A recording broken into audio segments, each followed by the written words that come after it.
First off in our news this evening, Prime Minister Roosevelt Skerrit is among several regional leaders visiting Guyana this week for the 28th intersessional meeting of the Conference of Heads of Government of Caricom, which is being hosted under the chairmanship of President David Granger. On the agenda during this session are key issues such as economic development, climate change, crime and security, and international relations. As the outgoing chairman, Skerrit addressed the gathering.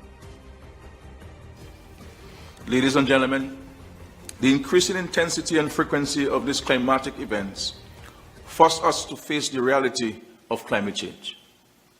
Hardly any of us in the region has been untouched in some form by the effects of the phenomenon, and this emphasizes the need for the implementation of the measures contained in the Paris Agreement. Of particular importance to us is a Green Climate Fund, which has been established to assist in adapting to and mitigating the effects of climate change. It is critical that there must be relatively quick access to this fund by those it is intended to assist. As laudable as it is, it will be of minimal impact if disbursement is as sluggish as has been the experience with other institutions and agencies. He also pointed out to what he described as the rising tide of nationalism across the globe, which he said is supported by populist movements and which threatens the multilateral system as never before and does not portend well for small states.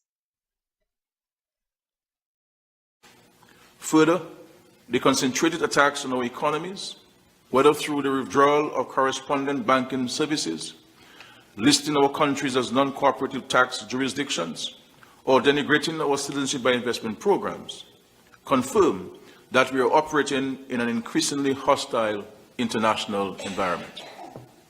This is compounded by the fact that most of us have been graduated out of receiving concessional development financing, even though there has been some progress in mitigating the impact of this particular mechanism.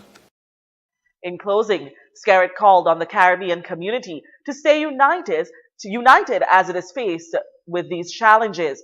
To do less, said Skerrit, would be to deny the people of our community the opportunity of living in a viable, prosperous, and safe society.